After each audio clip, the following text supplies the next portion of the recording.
Imagine a machine that runs 24 hours a day, 7 days a week. It processes millions of data points every second. It replays the past in high-definition video. It simulates the future in 1,000 different variations. It analyzes every word spoken, every glance given, and every silence held. It never sleeps. It never truly rests. This machine is your mind. If you are watching this, you are likely an overthinker. You are the person who lies awake at 3 a.m. wondering if you said the wrong thing at dinner 3 years ago. You are the person who writes a text message, deletes it, rewrites it, and then stares at the screen for 10 minutes before hitting send. You are the person who has a backup plan for the backup plan. Society often tells you to stop worrying. They say, you're making a mountain out of a molehill. They tell you to just relax. And hearing that is frustrating because if you could just turn it off, you would have done so a long time ago.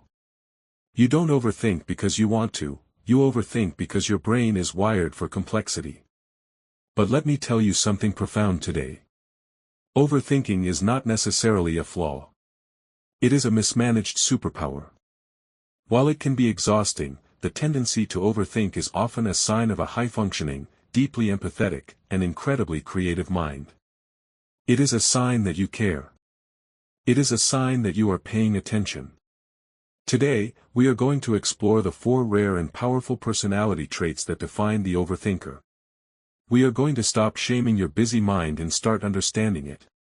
By the end of this message, you will see that your overthinking is not a curse, it is a tool. And like any tool, once you learn how to use it properly, it can build incredible things. Trait number 1, the trait of deep empathy, the psychic sponge. The first trait that drives overthinking is not anxiety, it is empathy. Most people think overthinkers are obsessed with themselves. But the truth is, you are often obsessed with others. You are constantly analyzing your interactions because you are terrified of hurting someone. You replay conversations not because you are vain, but because you are checking, did I sound rude? Did I interrupt them? Did I validate their feelings? Did I make them feel safe? You have a high-resolution, emotional radar. You pick up on micro-expressions that others miss. You notice the slight hesitation in a friend's voice. You sense the tension in a room the moment you walk in. Because you receive so much emotional data, your brain has to work overtime to process it. If someone gives you a strange look, a non-overthinker might just ignore it. But your brain starts running simulations. Are they mad at me? Is it something I said? Are they just having a bad day? You run through every possibility to ensure that the relationship is safe. This trait makes you an incredible friend. You are the person who remembers the small details. You are the one who checks in. You are the one who apologizes even when you don't need to, just to be sure. But the shadow side is exhaustion. You are carrying the emotional weight of every interaction you have ever had. You are taking responsibility for other people's moods. You overthink because you care deeply. You want to bring harmony into the world. You want to be a source of good, not a source of pain. And while this intention is beautiful, it is heavy. Understanding this is the first step to freedom. You are not neurotic, you are conscientious. You are trying to be a good human in a complex world. The key is learning that you cannot control how others perceive you, no matter how much you analyze it. Your heart is good. Trust that. Trait number 2, the architect of safety, protective foresight. The second trait is linked to your survival instinct. Overthinkers are the world's greatest safety architects. You don't just see the present moment, you see the potential consequences. You see the domino effect. If you are planning a trip, you aren't just thinking about the destination. You are thinking about the traffic, the weather, the packing list, the possibility of a flat tire, and what happens if the hotel loses your reservation. People call this worrying. But in a crisis, they call it preparedness. Your brain is constantly running what-if scenarios. What if this goes wrong? What if that fails? This is an evolutionary trait designed to keep you, and your tribe, alive. In ancient times, the person who was chill got eaten by the tiger. The person who was overthinking the rustle in the grass survived. You are the guardian. You are the sentinel on the wall. You overthink because you want to protect yourself and the people you love from pain, inconvenience, and danger. You are trying to solve problems before they even happen. This makes you incredibly reliable. You are the one with the first aid kit. You are the one who double-checks the locks. You are the one who reads the fine print on the contract. But living in a constant state of what if keeps your nervous system in a state of high alert. You are constantly bracing for impact. You are living in a future that hasn't happened yet, trying to control variables that are uncontrollable. The challenge for you is to recognize the difference between preparation and suffering. Preparation is packing an umbrella. Suffering is staring at the sky for 3 days terrified of the rain. Your foresight is a gift. It keeps your life running smoothly. But you must learn to trust your own resilience. You don't need to predict every single problem, because you have the intelligence to handle problems if and when they arise. You are capable. You are resourceful. You can cross the bridge when you get to it. You don't have to build the bridge in your mind 1,000 times before you even leave the house. Trait number 3, the creative connector, the web weaver. The third trait of the chronic overthinker is a high capacity for creative connectivity. Your brain does not think in straight lines, it thinks in webs. It thinks in constellations. When someone mentions a simple topic, let's say, apples, your brain instantly connects it to the pie your grandmother used to make, the story of Isaac Newton and gravity, the health benefits of fiber, the myth of Adam and Eve, and the fact that you need to buy groceries. All in less than a second. This is why you overthink decisions. You see all the angles. You see all the possibilities. If you have to choose between 2 jobs, a linear thinker just looks at the salary. But you look at the commute, the culture, the potential for growth, the lighting in the office, the impact on your mental health, and how this job aligns with your soul's purpose. People call you indecisive. They get frustrated when you take a long time to order at a restaurant or pick a movie. They say, just pick one. But they don't understand that you are processing a massive amount of data. You aren't just picking a meal, you are optimizing an experience. This trait is the hallmark of creativity. Creativity is nothing more than the ability to connect 2 unrelated things to make something new. Because your brain is constantly weaving webs, you are often the person who comes up with the most innovative solutions. You see paths that others miss. You see the hidden relationships between things. Writers, artists, inventors, and philosophers are almost always overthinkers. Their busy minds are the engines of their genius. But the downside is paralysis by analysis. You can get so caught up in the web of possibilities that you get stuck. You are afraid to make the wrong choice because you can see exactly how that choice could play out. The lesson here is to trust your gut. Your brain gives you the data, but your intuition gives you the decision. Your overthinking is the research phase, but eventually, you have to close the book and take the leap. Remember, there are no wrong choices, only different paths. Your creative mind will find a way to make beauty out of whatever path you choose.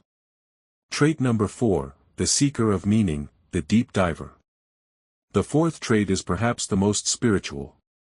Overthinkers are fundamentally seekers of meaning. You cannot accept things at face value. You cannot just go through the motions.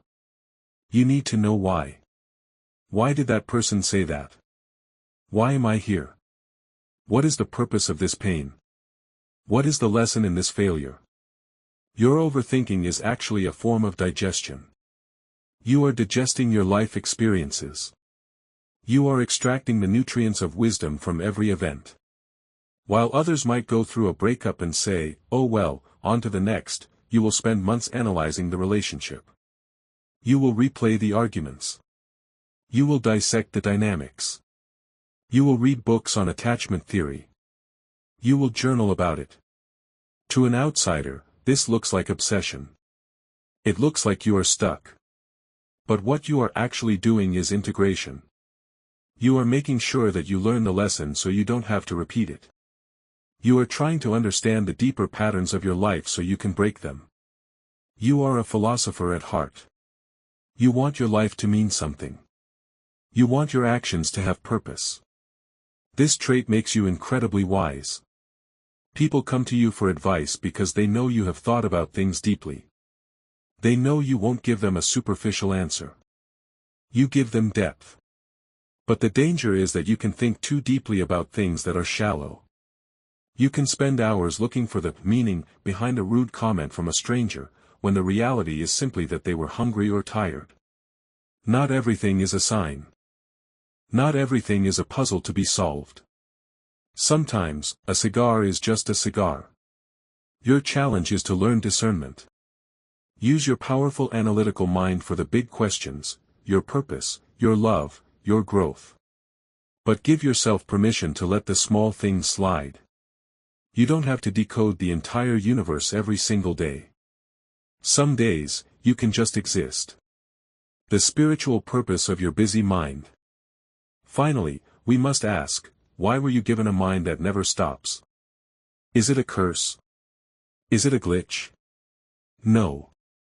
It is a tool for awareness. In many spiritual traditions, the goal is to become conscious.